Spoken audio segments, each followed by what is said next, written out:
Welcome to the National Historic Cheesemaking Center located in Monroe, Wisconsin. Today is Wednesday, September 13th, 2017. I'm Virgil Leopold, the guy behind the camera. But you can probably see by now that we are not at the center. We are actually about 12 miles north of Monroe, actually a couple of miles north of Monticello at the Voegeli farm. Been a brown Swiss farm since 1854. Understand that Wisconsin didn't become a state till 1848, so 6 years later we have the Voegeli farm. For the last 6 years, Don and I have been going to cheesemakers and cheese-related businesses, and we thought it's about time we go to where all that milk comes from to go into those cheese factories, and that's why we're here today to the Voegeli farm, and we're going to be visiting with Bryan Voegeli.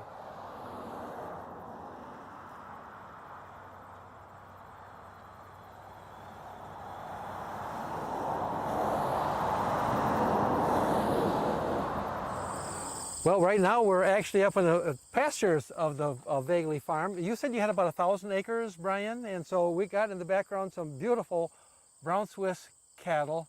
Is that has that always been a brown Swiss farm?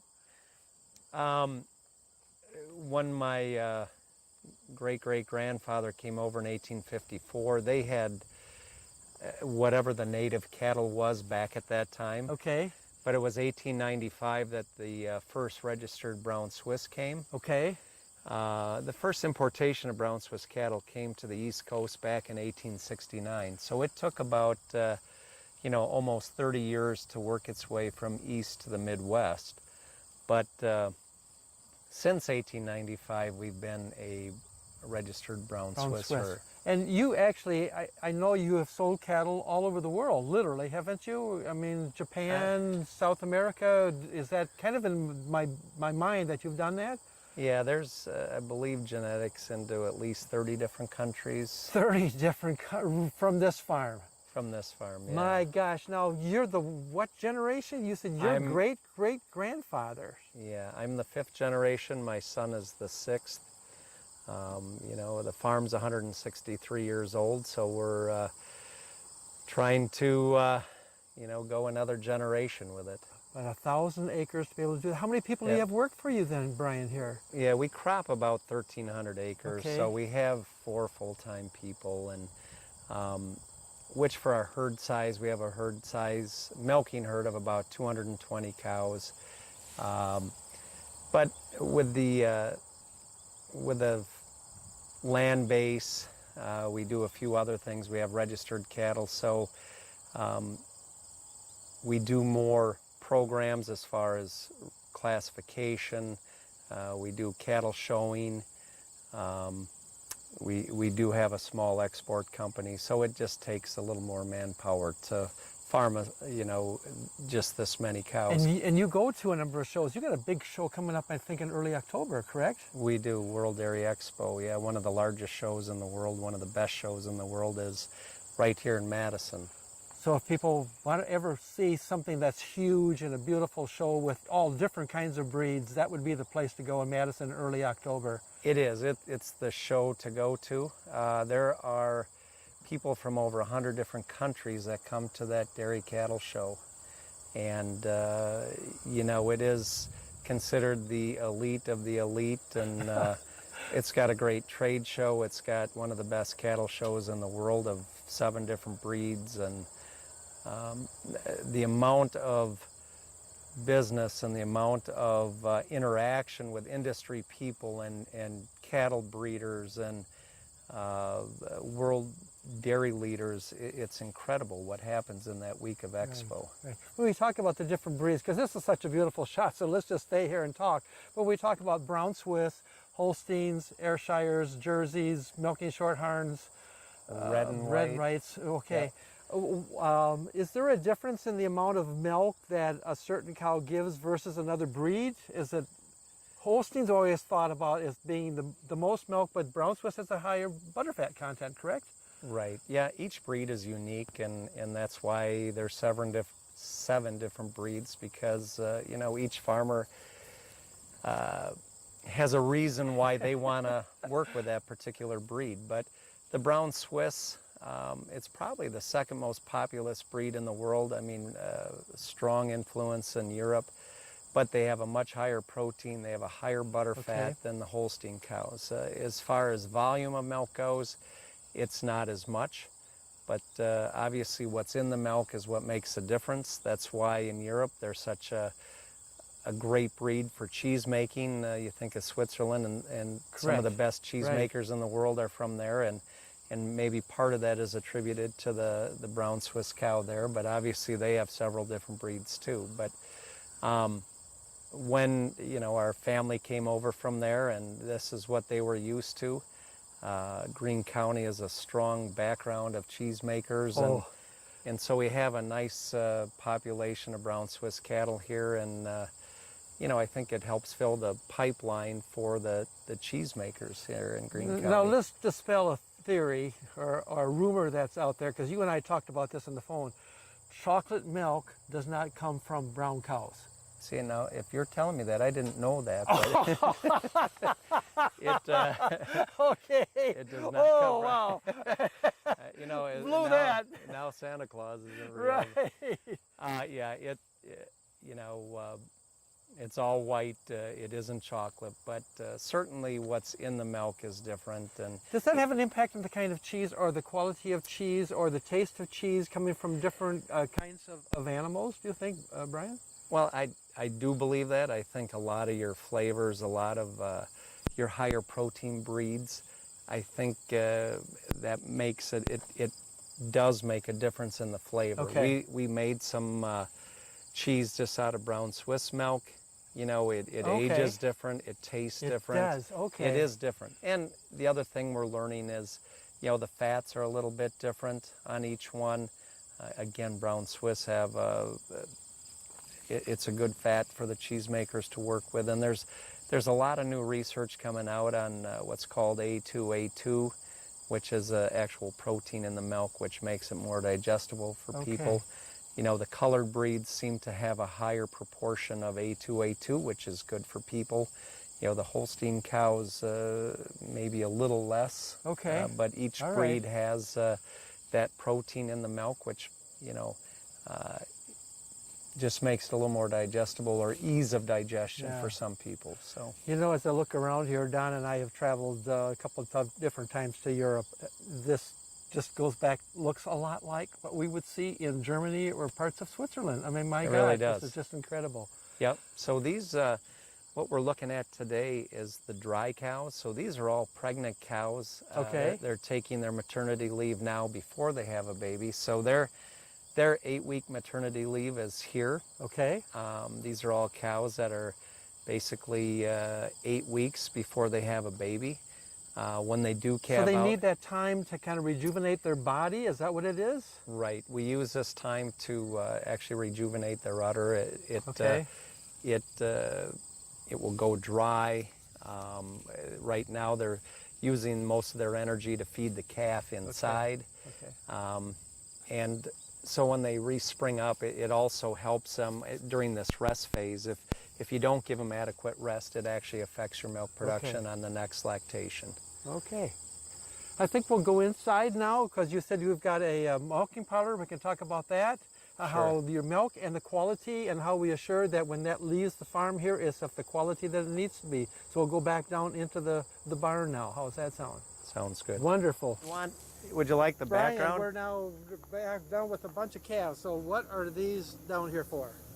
Okay, so when the calves are born, the calves are raised down here in individual hutches. There's a reason we do that. We don't want any diseases being spread from one calf to another. So they're actually put in individual hutches. Each hutch is always sanitized, washed, new bedding, new sands, the lot sterilized before a new calf comes from one calf to the next. The calves will be put down here normally at their first day of life. They will get all their calf vaccines. They'll get the colostrum from the mother's milk. They'll have their navels disinfected. They'll be dried.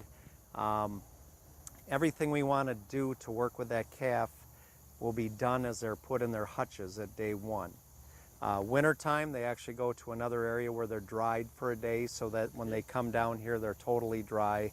But the calves have a layer of fat in them that when in the cold of the winter, it actually helps them insulate and they can survive quite well.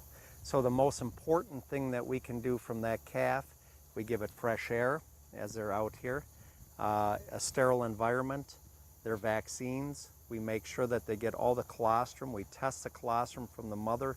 We do everything to ensure that that calf is healthy, because the last thing we want to do is we don't want to compromise calf. We don't want to have to treat it. You know, the less medical intervention we need to do, the better. So our goal is to make as healthy a calf as we can. Again, there's so many things that are important at the very beginning.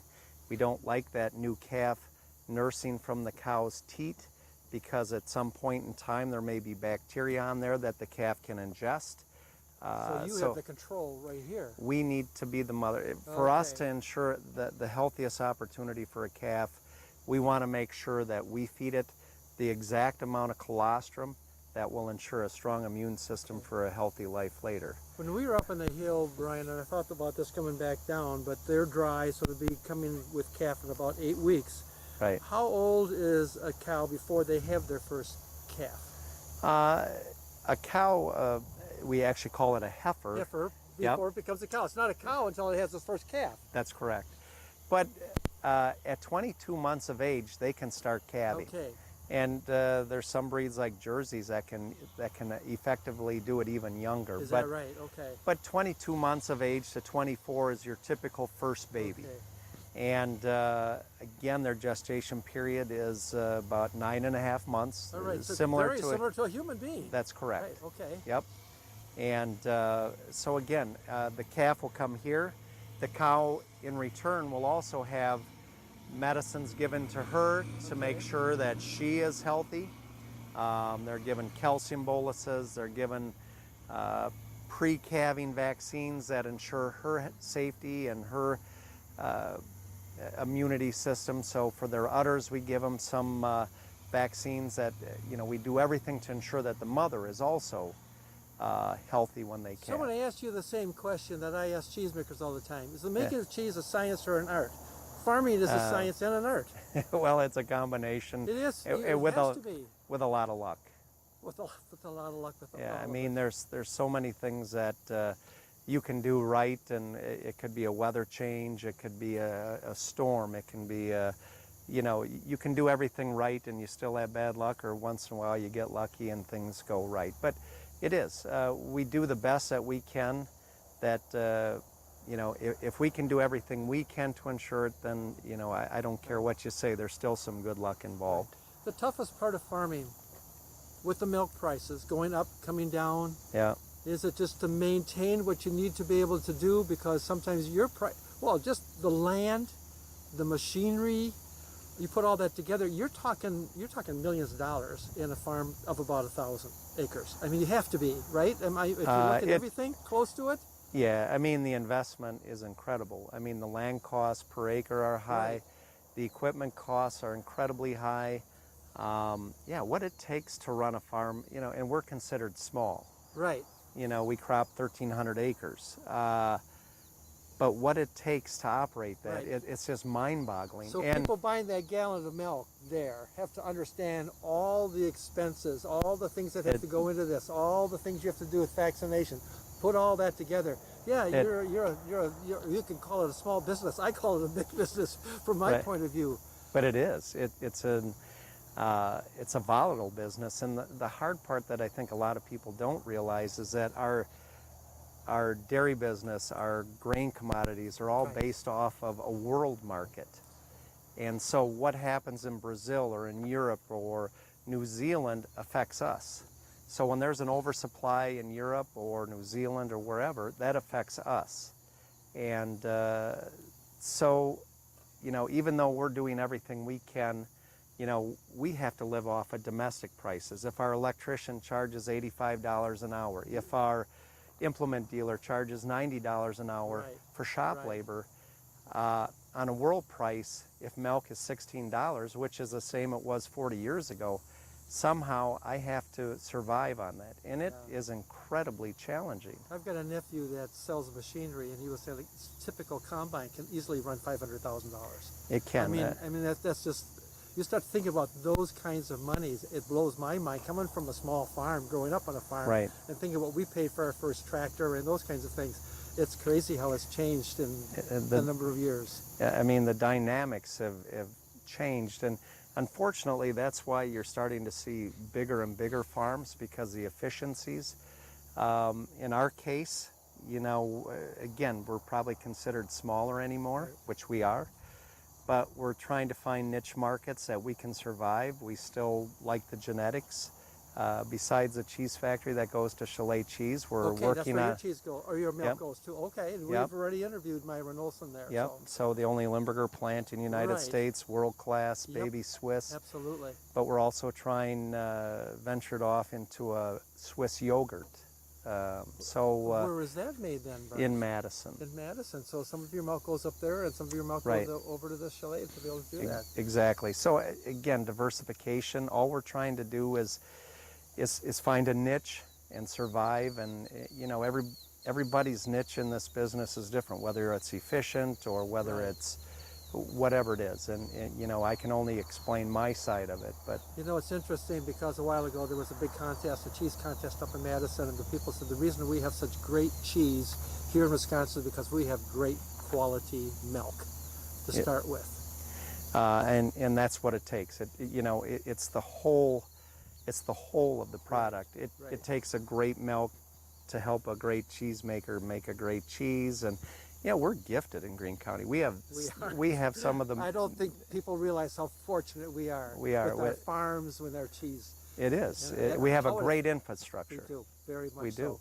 Bryan, can we go inside and see the milking parlor? Because the last time I was in this barn was when I was probably in 4-H, so that goes back Yeah. 60 years, okay? And I Yeah. remember it was one long barn with cows inside, and I We think can- the milking parlor's in there now, right? Right. So this barn is actually 99 years old. Oh, And, you know, so was my grandfather's barn, and what we had done 8 years ago, we did a modernization on it. Okay. So we put in a parlor, and when we did it, we had great help from the University of Wisconsin Extension Service. There's a gentleman named Dr. Dave Kummel that helped us renovate this barn. okay. And I told Dr. Dave when we did it, I want to keep the integrity of the barn. It's my grandfather's barn. But I want to make something workable, efficient, that we can continue to use it. And we're going to go inside. We're going to look at it. We did put in a parlor. Again, it's something small, but how they made it, and maybe we can even go up and look inside that thing. You haven't gone to robotics yet. But I'm the robot. We have a great staff. We have great robots here. I so. love it. Don, let's go inside. Yeah, can you hear us, Don? Oh, he can hear us. Don's actually down there right now with calves that have moved from that area that we just saw with the individuals into these pens down here. What's the purpose of that, Bryan? Well, as they go through their graduation, the calves that we were just looking at, they are on milk for 3 months, and then they get their first social interaction at weaning time. Okay. And so we do that so that we try to avoid as much stress as we can. And after they have their first I've got a nice social- little kitty right by me. after they have their first social interaction, they actually graduate from pen to pen. Okay. And is what Don's looking at now. Those are calves that are about calves 10 to 12 months of age. Okay. And they go from various lots as they grow up. We try to sort them by their age and size. Again, different ages, they have different vaccines that they go through. Different feeding rations change with different ages. So at this age, they're basically 10 to 12 months old. They're too young to be bred, but they have access to pasture in summertime. Again, their lot sizes increase a little bit, but as you notice, each calf already has a tag in their Correct. ear. Yep. It identifies Yep. who they are. Yep. Each calf has its obvious own pedigree, and they all have their own names, but they're identified by a number in their ear. And as they graduate up later in life, they'll also get, as we get to the parlor, they get an RFID tag because each cow is individually monitored every day with her milk production, her reproduction, her health, and all that. So that all goes to a computer system. Okay, Don, should we go inside? Great.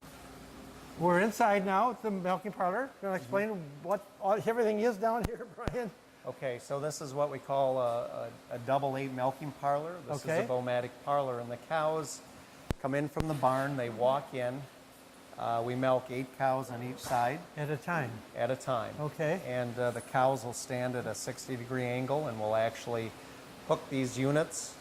These are milk units that actually attach to the cow's teats. Okay. And the milk will actually go through, after we prepare their udders, their teats, we go through great lengths to ensure... What do you mean preparing their udders and teats? Washing them off and making sure that everything is clean and... Yep, there's a routine that the milkers use. They actually do we try to stimulate milk letdown. Okay. Obviously, the other thing is making sure that the teats are clean and sanitized. Okay. And then the third thing we do is actually wipe it. We strip them out to make sure we don't find any clots or any mastitis that would be in there, at which time they would actually be taken out of the line. Oh, but, okay. So the cows, as I said down before, there's an antenna that actually reads their identification. So these units will weigh the cow's milk. It'll actually put it in on a computer system on each cow, so that each cow has her own portfolio on how much she's milking, her reproductive status, everything else. And so that way we have a daily log of how they're doing. Each month, each cow is individually tested so that we can check somatic cell and the health of their milk. So decisions are made on that. So how much milk does a cow, you milk twice a day, right? We do milk twice a day. And how much does the average cow give in a day? A cow here will average about 80 pounds of milk per day. Okay. And they milk for about 10 months? A little bit more than 10 that? to 12 10 months. to 12 months, depending upon, okay. So normally they're producing milk for 12 months. Okay. They take their 8 weeks dry off. So our calving interval is basically 14 months what we use. Now it can be less, it can be more. Okay, so you rotate that through, so you've got pretty much the same amount of milk no matter what, you balance that off. I remember in the old days, we used to dry everything up over the winter months. Right. And then start again in the spring, but that's not the case anymore. That's not the case anymore. So we have our dry cows. We have our dry cows that we just saw. Right. And again, they'll be replacing the next group of cows that go dry. Okay. So there's, it's always... So every day we go through this thing, bringing them in, or actually each milking, going through. So this is done again in the evening when you milk again for this. Again, right. And you can see she's washing the parlor. Okay. This is our most important piece of equipment that we own on the farm. So every day, it's washed. We have obviously a professional service that comes in, maintains the equipment. Okay. But again, cleanliness starts not only with the cows and the teat preparation, but also of the parlor. So every day after we're done, 7 days a week, holidays, whatever, it gets washed. Yeah, you don't stop for weekends. There is... it's a 7 day, that's the way it is. It just is. Is the milk also then filtered again before it goes into the bulk tank? Yep, so the milk comes in the line. You can see it's actually washing now. Okay. It goes through a stainless steel line. All right. It comes down here to a pump system, which it actually filters the milk out. Okay. It transfers it into the milk house. Okay. Where it's pre-cooled, and then it's put into a stainless steel cooling tank. And every day, a milk truck comes and picks up the milk. So it's milk coming out of a cow is about 90 degrees, so somewhere in that area. closer so you to cool 100 it degrees. closer to 100 degrees, and then we cool that down before Right. it ships, okay? So milk will be 38 degrees when Before it goes. Oh my, down So- that low. I didn't realize it was that low. Right. Okay. Yep. So, and the quicker we can cool it, the better it is for the milk. Okay. So that there's quality assurance in here all the time. Well, there's. I mean, we with have the cleaning and everything else, right, and every day that our milk goes in, we always get tested, the factory test. So Okay. there's samples taken of every load of milk we ship, and that's checked for bacteria, that's checked for antibiotics, that's checked for somatic cell, it's checked for butterfat, protein, Okay. and actually a number of other tests that they check the cleanliness of the tank, the system. So on our test sheet, there's just a number of tests that you see. you take a look at, so you know, Correct. if you have to make some changes, you can. Absolutely. Cheesemakers talk about state regulations. You have state regulations that you follow here, I'm guessing. We do. We're actually a grade A farm. Okay. We actually have a grade A and grade B permit because we make yogurt, which is required to grade A. We also have an interstate approval, but the milk is again monitored every day. You know, if there was ever a chance that antibiotic milk ever got in, and again, we try not to use any more. If we have to treat a sick cow, we obviously have a vet's prescription that we you know, treat that cow. But again, our goal is not to spend money on medicine. It's to do preventative things. Do what you're supposed to do ahead of time. Everything is preventative. Very good. So, Don, he said we could go out and see the cattle being fed. Do you want to do that first, and then we can end out there? so the cows are gonna, we can go out there and you can just see where it's a beautiful day. They'll be out on the lot. That's great. You can just see where we can take a picture of their barn. We can talk about that and see where they eat inside. Okay, where are we at now? Outside, obviously, and we're looking at where the cows stay in during the day? Yep. So the barn that we're night looking too, at, actually. and night, and so this is the barn we use to house the milking cows. Okay. So it's called a freestall barn, and the reason it's called freestall is that the cows are not tied up. Okay. They're in stalls that they can come and go as they please at their leisure. We use sand for bedding, so which means it's like they're sleeping on a beach. The reason we use sand is that it's basically an inert product that it maintains, you know, it doesn't grow bacteria very well. So it's good for not only is it comfortable, but it also keeps low somatic cell, low mastitis occurrence. Okay. Besides that, then they're fed. They have feed access 24 hours a day. They have water 24 hours a day. They have fans. The building is regulated by curtains. It's got a water cooling system, so it automatically sprinkles cold water on them in the hot summer days. And the cows have access to either lay inside at their will, to eat inside if they want. They can have They're access eating to silage outside. right here, right? This is called a TMR. Okay. The cows can eat inside or outside. They just meander wherever they want to eat. But this is their feed. It's, again, a total mixed ration is what that stands for. And so it's balanced. Twice a month we have a nutritionist that come.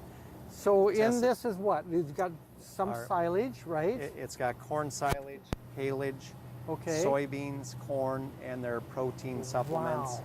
And it's got How did you come up with that mixture? Is that something you've done research on or worked with? It's based on, there's a nutritionist that does this. And, and so, I mean, we feed byproducts. We actually feed a whey byproduct back from a cheese factory and different sources of, we also feed a brewer's grain from a brewery. So, really? So there's a number of things that go in there, and what we're trying to do is we're trying to feed, it's a very stable diet as far as the fact that every bite is balanced. So the cows actually eat better than humans do, from the standpoint that all their minerals, vitamins on every bite that they take, it's balanced. My gosh. And so, again, our goal is to make healthy cows that have the ability to live a long time, healthy, produce milk a long time, have calves. You know, our goal is to let these girls live and produce as long as they can. Typical amount of time that you keep a cow? You know, it varies. It varies, depends upon the cow. Yeah, a cow can have as many as 8 or 10 lactations. I was going to say, I remember that from the farm with my dad. A good cow he would keep up to 12 years or so. Yeah, you know, it's based off of each cow. And again, we try to breed for health traits. Again, the healthier animal, the less intervention we have to do to help maintain them. So, as you look into the future, what's the toughest part going to be for farmers? Boy, there's a lot of challenges at this moment.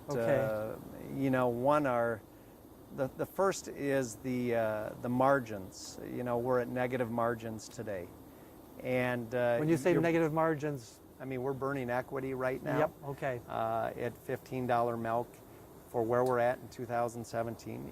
You know, for a base the price, cost of everything else, it just doesn't keep up with it doesn't keep up, and we're very lucky. We have a great labor pool here. I mean, our workers, you know, it's probably one's one of really our good. He's my great nephew, so he better be working hard. Exactly, and I make sure. But we have a great staff. But you know, what's interesting is that you know, 20, 30 years ago, you had a lot of good farm kids that would come out and help, and as that pool shrinks, you know, it's concerning that. This is tough business. You work a lot of hours a week. They work, a lot of guys here work 80, 90 hours a week. And to have somebody do that for you, I mean, you know, I'm so grateful for that. But that's again why the next big surge of technology is robots, robotic milkers, robotic calf feeders, and things like that. And you know, in this barn but that's an expense too initially. Huge expense. And then the maintenance of that has got to be incredible also. So one way or the other, it is. So, you know, again, we talk on efficiencies, we talk herd size, we talk niche.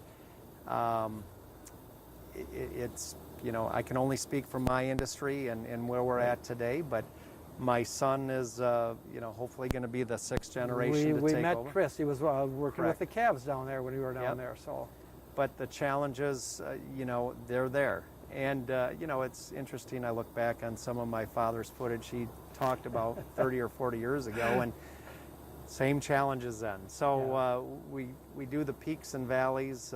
Sometimes things go well, and it goes like clockwork, and then you hit this valley we're in, and you have to struggle through it and make it through to the next time that hopefully things get better. Well, I'm again. biased, but I still like the family farms.